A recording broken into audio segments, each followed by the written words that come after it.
Welcome to the RadioU Podcast. Coming up, how AI might ruin Thanksgiving. Also, what is a self-engagement ring? All that and more on the way next. Ali just shared this video with me. I've been watching. It's a long video, but it is funny. It is a group of friends that have decided to recreate the Hunger Games, the original Hunger Games movie. I mean, basically from memory, right? Yep. And they did like the full movie. Yep. 8772 Radio U. They did a good job. It's gone completely viral on YouTube. It almost has 3 million views, and it was just posted a week ago. Yeah. It's on, I don't know how to say it, Grace Ryder's channel. It's funny, I recognized her because she was just in The Chair Company. Okay. She's only in it for a few scenes, but everybody in that show is just memorable, even if they're only in it for a minute or two. She plays Tim Robinson's, I guess, soon-to-be daughter-in-law. She's actually very funny. But the recreation of the Hunger Games is very funny, too. It's not like shot for shot. First of all, it's only 45 minutes. Yeah. But then it's also like, it is a remake, but there's jokes in it too. Yeah, it's a parody because it's like they recreated it from memory. So what they did, from what I understand, is that they were like, you know what we're going to do is we're going to write it, and we're going to write it for what we remember, you know, from memory. And so like some scenes are pretty spot on. Some others, it's like pretty vaguely close to what happens in the movie. And then others, you know, it's like a joke, like making fun of what actually happens in the movie. It kind of reminds me of a very long, obviously it's 45 minutes, of a very long form Saturday Night Live, like the digital short. Yes. Where they like it's exaggerated basically. Right. But they did a good job. It did have me thinking, if you had to recreate a movie from memory, which one do you think you could do most accurately? Most accurately? Yeah. What movie have I watched the most that I would know to be able to do this? I mean, to me, I think it has to be children's movie, right? Probably. Now, it may have been a little longer since you've seen it, but you saw it so many times as a kid. Right. And they're simpler. They're usually simpler than, you know, adult stuff.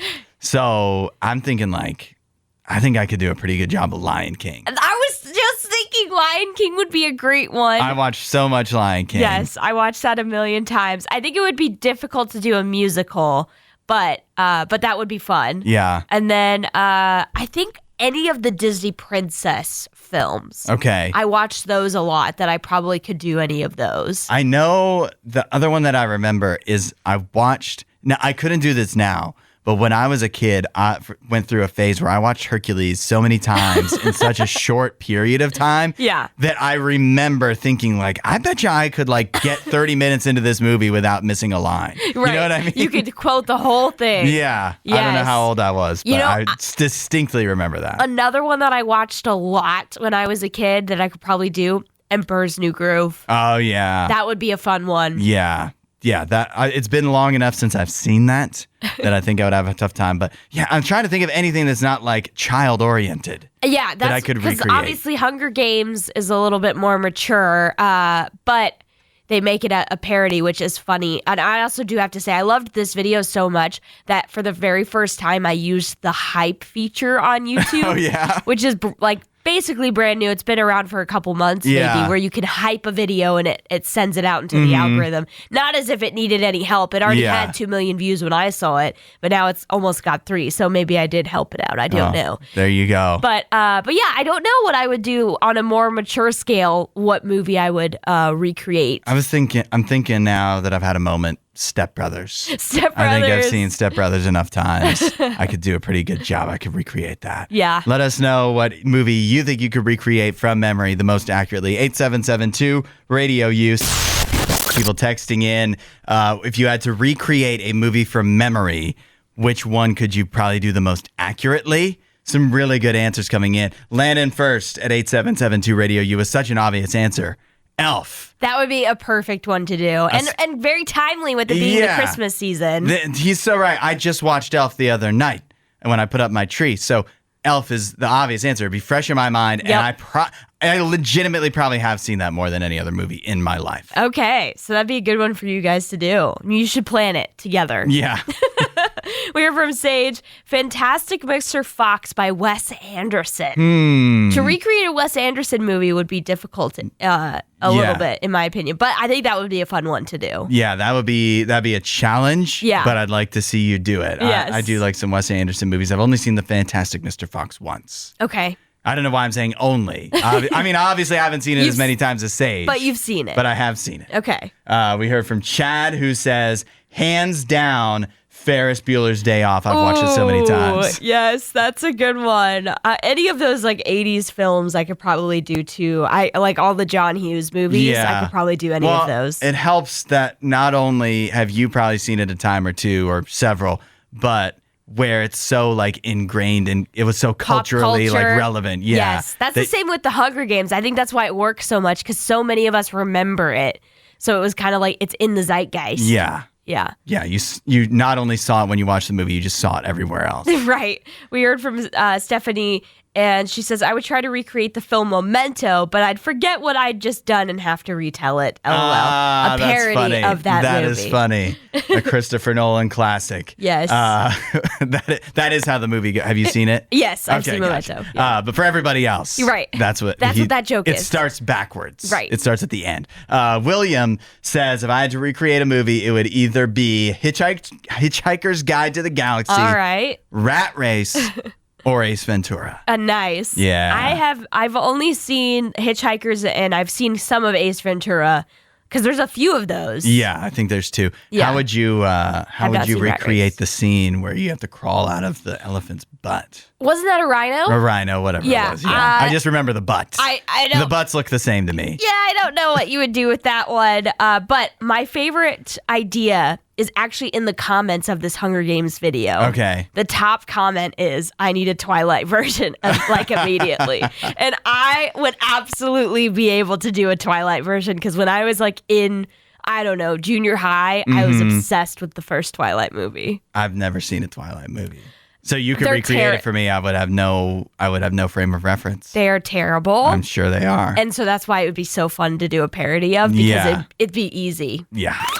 AI is ruining Thanksgiving. Oh, no. At least for particularly recipe bloggers.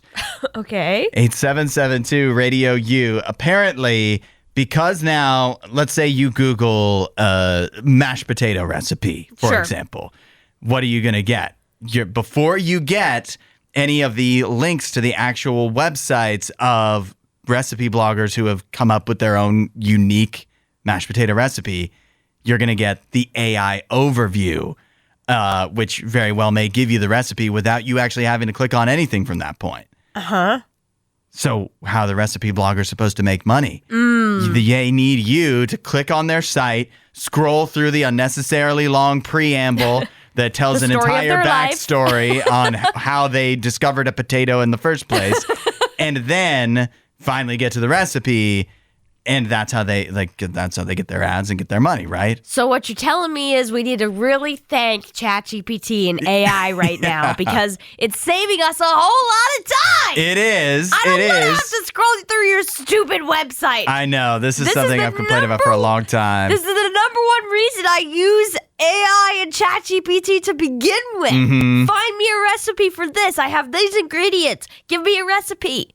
It's so easy. Well, one day those recipes are going to go away because there's no money in coming up with them.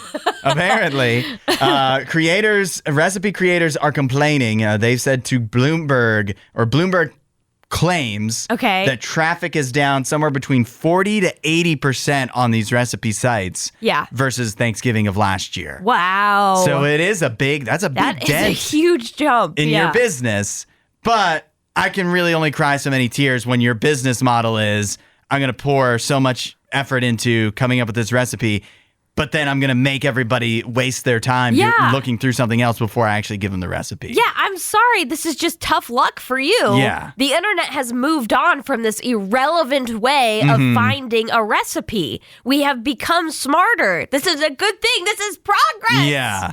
Stop trying to, inhibit the progress here. Right. Yeah, you just have a bad business model. Yeah, just change your business model. Become more relevant, and then maybe people will actually click on your link. Yeah. But the other trouble It was a mix between problem and trouble. trouble. The other trouble is for us cooks like you and me, who are using these recipes that AI is generating based off of the recipe websites. Yeah. Because, of course, AI makes mistakes.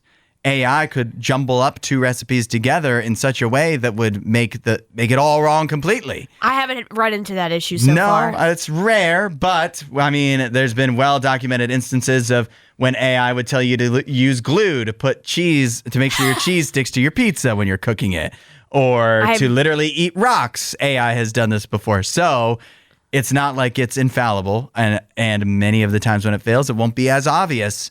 So it's not like we're just free and clear and just trust AI for everything. Sure, 100%. But I'm with you. I cannot cry any tears for I'm sorry, you made me read your entire family's history before I could figure out how to make gravy. Yeah. I'm not really that sad that you can't do that anymore. And also, there's already a website called like Nothing But the Recipe or something like that, where you were already able to avoid the stories and like the ads and all of that. And they complained about that too. They complained about that too, but I'm just saying I would use that all the time before AI Overview became a thing, before ChatGPT became a thing. And so to me, I've always been skipping out on these stupid blogs. So it's not an issue for me. And I'm sorry, I don't care about a business model that really is dumb. Yeah. Like, it just doesn't make sense to force people to have to scroll through all of that stuff just to get a recipe. It's always been nonsense. Yeah. And what do they say? You got to break a few eggs to make an omelet.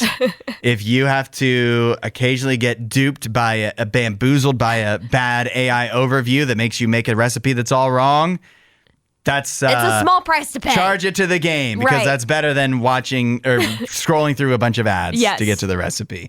Hey, if you're heading to the airport this weekend, doing any traveling, can you try to dress with some respect? 8772 Radio U. That's not me saying that. Oh, it's not? No. That's a quote? That's a quote. Dressed with some respect is literally a quote from Sean Duffy, the U.S. Secretary of Transportation. He's launching what he's calling a civility campaign. Oh. So it's not just about how you dress, but trying to get people to behave a little better on flights. Because since 2019, there's been roughly a 400% increase in in-flight disturbances. Oh. Now, that's a high. That's a lot. That's a pretty big increase. Yeah. But what happened since 2019 that could also attribute to a lot of that? COVID. Yeah. I wonder if you cut out, since we stopped telling people they have to wear masks. Not that it was right for people to get so upset that they could argue about that. Yeah. But that was... I think that accounted for a high percentage. A lot of people were raging over that. I'm curious if since even 2023, in the last 2 years, is it gone down to basically normal? Yeah. And if not still, do you think it's because people are wearing pajama pants and slippers instead of a suit?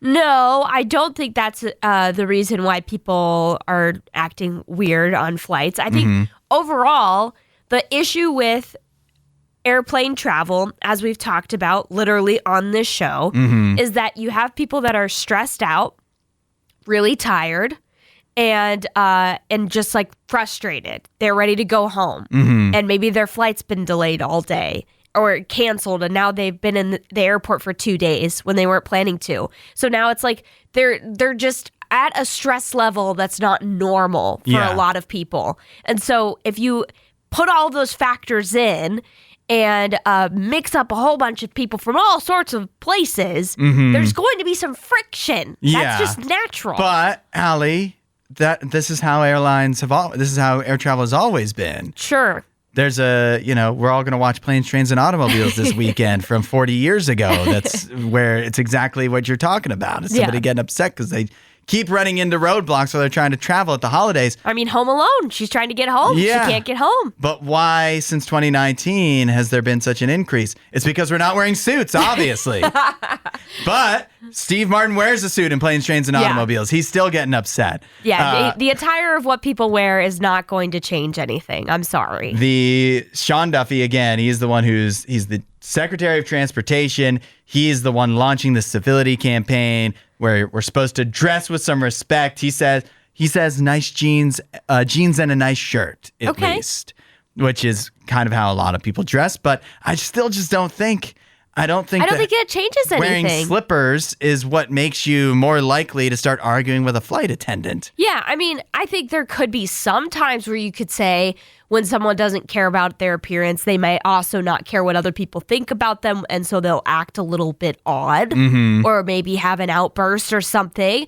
But I also think that's profiling. Like that, you can't really say every person that shows up to the airport dressed in pajamas is going to have an outburst. That's ridiculous. And just because somebody changes the clothes that they wear doesn't mean they're going to change their behavior. They're still the same person inside. I'm sure there's plenty of examples of people that are wearing a nice outfit, a suit or something, that are acting like total idiots on a plane. Yeah. It doesn't change anything. And so to me, until you change like how people are like stressed out about travel or, you know, how the interactions they have at an airport or in an airplane, that's really where you get a lot of problems. Yeah, I like how he's blaming us, the customers, the American people, instead of the companies that put us in these stressful situations. Exactly. And I feel personally attacked as somebody who's wearing sweatpants right now. I don't even wear them to the airport. I'll wear them to work. And yes, I may be a menace and behave very badly. You do but not. That doesn't mean that I need to change my pants. Doesn't mean I need to put on jeans or a tie to be better.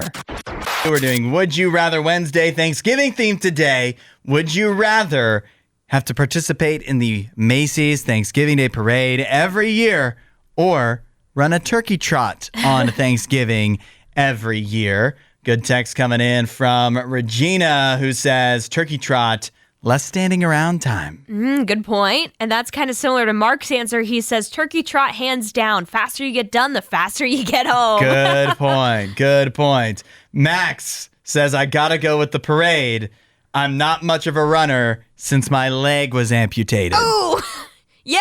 Don't laugh at his leg getting amputated. That would probably limit, I wasn't laughing, but that would probably limit what you can do. Yeah. But I think there are different options in the parade. There's a lot of floats. Yeah. Or you could be one of the Rockettes. Like there's a wide range of things you can do in the Macy's Day Parade. Yeah, I don't know if you would want to be a Rockette though. That seems kind of hard. That seems like a lot of work. It also feels like they would not be wearing very warm outfits out in the cold. That has to be like the pinnacle of Rockette.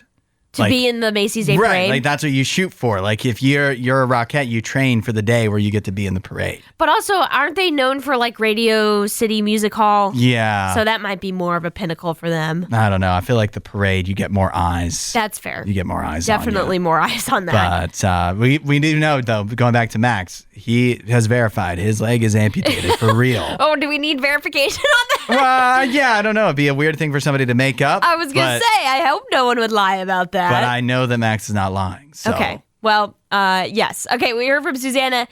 She says she'd be okay with either. And while the parade would be fun, it would be a bother to get to, being that it's in New York City every year. So the turkey trot is an easy choice. That's a good point. I didn't think of that. With traveling, that would not be fun to travel to New York City if you're not from there. Yeah.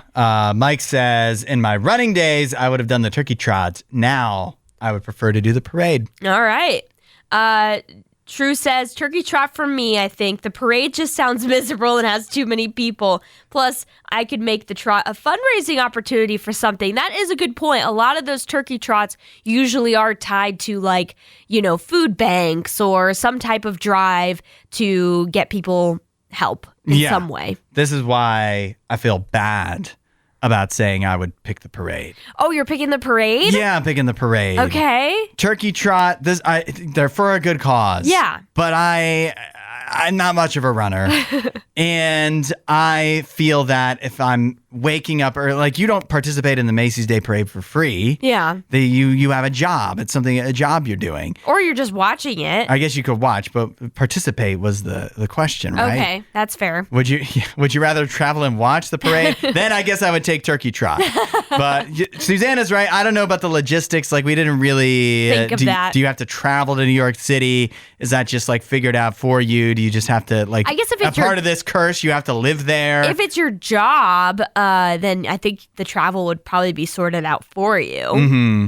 If it's your job to be in the parade. Or would they even hire somebody that doesn't live there in the first place? I don't know. Who knows how this all works? That's all shoved to the side. There's a magical world where a troll tells you either need to run in the turkey trot or march in the Macy's Day Parade in some way. I'm choosing the parade. Okay. I want to be on TV. I think it'd be fun. Everybody would be so happy. Yeah. It could be a cool tradition. I'm sure the turkey trot too. There's positives to both. Yeah. I'm just thinking if I got to get up early and go through all that hassle anyways, it might as well be like work. Sure. We heard from William. He says he would enjoy the parade, but seems like too much effort if I'm doing it more than once. Turkey trot sounds more fun because that can be done with friends and family. You also don't have to travel that far to find a race. And he said, I would definitely enjoy the dog show, which is an alternative choice. Yeah. If we could just add other choice, I'd like to play in the NFL. Yeah. I'd like to be on the Cowboys. Yeah, I'd love to to do that. Yeah. Would I? Actually, I would hate that. If we get another option of Thanksgiving traditions, I mean, that sounds a little better. Yeah.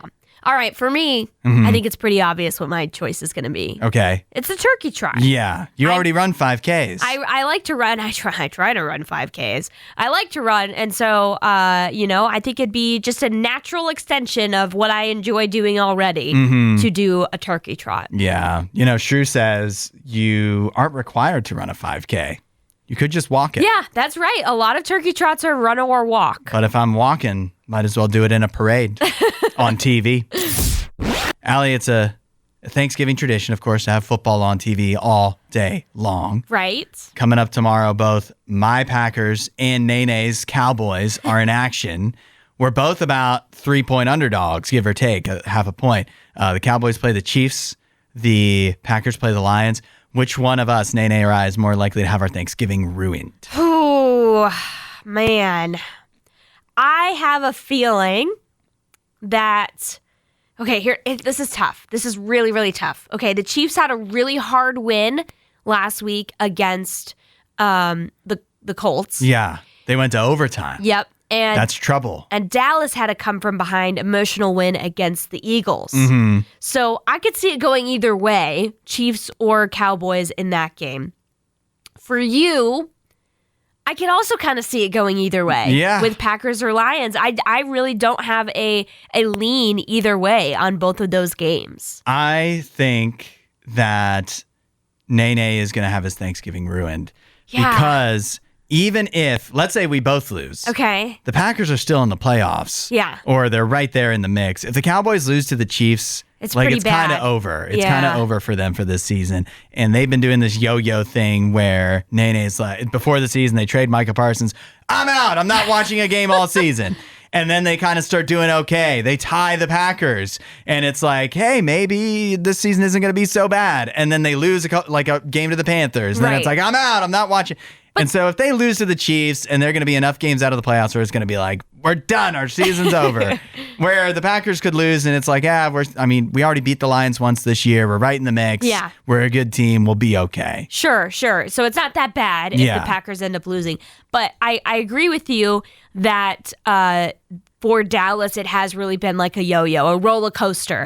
But for the Chiefs, it's not much better. They still have 5 losses too. So they've also had a really up and down season. They're just one game above 500 right now. And that one game to get above 500 was a really hard one for them to get. Yeah. And so I feel like, again, it could go either way there, but it's just hard for me to give somebody the edge when they just had both of them just had really hard wins. Yeah. So it's like, who's going to have the momentum? Who's going to have the effort out there? I think Dallas probably wants it more. But the Chiefs, they got to get it together if they want to make it back to another Super Bowl. It is really meaningful that the Chiefs played a overtime game and then have to go on the road on a short week. But then again, the Cowboys also, they're at home. Right. And they play on Thanksgiving every year, so they know what this is like. But the Chiefs are they're definitely better. They have a better coach, a better quarterback. I'd say they're better, but they're just not living up to that better this year. You know what I mean? They've been disappointing. You know what's crazy though? I think until the Colts game, they hadn't won a 1-possession game all year. Okay. But you think how we would still be thinking the Chiefs are the kings of the world if they just win 1 or 2 of those 1-possession games. Right. And all of a sudden, their record's a whole lot different. Yeah, so you're right. I still feel like they're really good, and they'll make the playoffs, and they'll probably beat the Cowboys. but it's going to be a good game. It should be. I think my Packers get a win too. Okay. Okay, is this empowering or embarrassing? 8772 Radio U. Canadian streamer Pokimane just bought herself an engagement ring. Okay. She bought herself an engagement ring. So like she bought it and her boyfriend gave it to her? No, she just gave it to herself. She doesn't have a boyfriend. I don't know her relationship status at the time. She's not engaged. Okay. She's not engaged to another person. Listen to this quote. She said, "The person that you are engaged to the most in your entire lifetime is yourself. Oh. So why shouldn't I get this ring for myself?" Ugh. That's her quote. She spent, if this is the ring, I mean, obviously she didn't disclaim this. She didn't disclose from looking how much what it the was. ring seems to be, it seems to be a $12,000 ring from the Bulgari Serpenti collection. Okay. She dropped $12,000. I mean, she's a very popular streamer. She's probably good for it, but $12,000 on an engagement ring for herself. Allie, empowering or embarrassing? I mean, in my opinion, to be considered an engagement ring, you have to have somebody you are engaged in this relationship with. Mm-hmm. There has to be a two-person thing involved there. Mm-hmm. You know, that kind of implies that. So I don't get the whole self-engagement ring. That doesn't make any sense to me. Well, So it just sounds to me like you just bought yourself a ring. somebody said a commitment to yourself, and then Pokemon said, "I commit to be with me forever." Okay. Yeah. I think we all have to commit to be with ourselves forever. That's kind of how it works. Ring or not. Yeah. And so this just seems really dumb to me. You just bought yourself a ring. That's okay. Yeah. You don't need to call you it could an just engagement wear it on ring. any other finger. Right. Like you can buy yourself stuff. I buy myself stuff all the time that I think is cute. Not a $12,000 ring, but a new dress, a new pair of shoes, something like that. And I believe sometimes you should treat yourself, but I don't think you need to then go out and claim that you are engaged to yourself. It's kind of sad. Yeah. Jeff says she's selfish, delusional, and looking for clicks. That's probably right. I mean she's she a is streamer, yeah, right? Exactly. Somebody else said, I like Nerf on Twitter said, wait till she finds out she's the common denominator in all of her failed relationships. Here's what I'm thinking, right? Like she has money. She can buy this for herself. Right. But I'm thinking if I was a guy and it's like, okay, first of all, you see her out wearing an engagement ring, then you're like, okay, I guess she's spoken for. She's taken. So, and maybe that'd be a nice thing. Maybe she's like, I don't want these guys talking to me. Maybe that's what she wants, yeah. Fair enough. But if you are like hoping to get engaged and married one day, then I feel like this is going to make some people just avoid, not avoid you, just like not even know. It's sending mixed signals. And then if I was to somehow get in a relationship with you, and then you found out that that she's been self-engaged this whole time. Well, then I'm just like, sweet. I guess I don't have to buy you one because you already got it. So right. Sick. Like that's going to save me $12,000. Right. I'll propose to you with this ring. I don't think she'd be happy with that at all. She can do her. Yeah. I don't think it's empowering. No. On Black Friday, you might want to stop by Wendy's during your travels because you could get a good deal on their Frosty. According to some leaked documents from a Wendy's worker, they're doing 67-cent Frosties. 6-7. Yeah. So maybe just, spare a thought for the Wendy's workers that have to go through that on Friday. Spare a few cents for a Frosty. Hey, I might take advantage of that. Do you need to have the app or something? No, you don't. You can just get a 67-cent Frosty, but that's on Black Friday only. However, if you do order through the app or online through December 7th, you can get the 6-7 Frosty. Okay. Yeah. Okay. So, I also love how it's it's 67 cents, but we're all gonna call it 6-7. Yeah. It kind of reminds me, that the famous song by like Smashing Pumpkins, 1979. Is that the one where he's like, wee? I don't know, but like in the song he says 1979.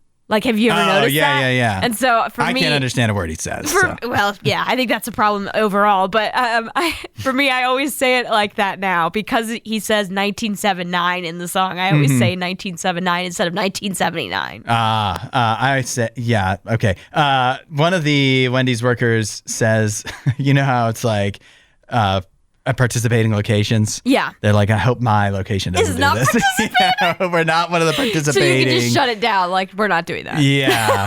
But honestly, won't that be more annoying? Because you're still going to get customers that come in that saw it on the news or they got a push notification on their phone from the Wendy's app. Yes. And then they're going to be upset with you. Yeah, they And they're going to be doing the 6-7 thing. Right. They absolutely would be upset, especially if they have kids with them. Yeah. The kids are going to demand that you get a Frosty. And so now the parents And they don't care how much it costs. Right. Mom promised a Frosty. Right. So, well, the mom's not going to say no. She's not going to change her mind. You know, like she's not going to come back on her word most likely. Dang. So she's going to be upset. What a mom that would be. She's just going to be upset that she had to pay more. She marches into Wendy's. Hey, 4 kids of mine, 67-cent Frosties on me. Yeah, on you. You're the mom. Wendy's worker's like, sorry, we don't participate. We're not doing this promotion. And the mom's like, well, then. I'm not paying 32 more cents each. We are out of here. And the kids. There are some parents that would do that, though. But I know. I'd love to think about that mom. I think for the most part. They would march out of there. Right. I think for the most part, moms and parents in general, if they promise their kids a Frosty, they're going to get it for them. Seriously. What are Frosties normally? Is that? They're not that expensive. Isn't it like 99 cents? That might still be a sale price, but because I feel like there's also the junior Frosty and the regular Frosty. Is this the junior that you're getting for 67 cents? Probably, yeah. Dang, because those are small. Yeah. They're not bad, but they're really tiny. It's certainly not the ones that have like the mix-ins that they do now. Oh, yeah, all the fun fusion, flavors. Frosty Fusion or whatever. Well, happy Black Friday. Thanks for listening to the RadioU Podcast. Don't forget to rate and review the show.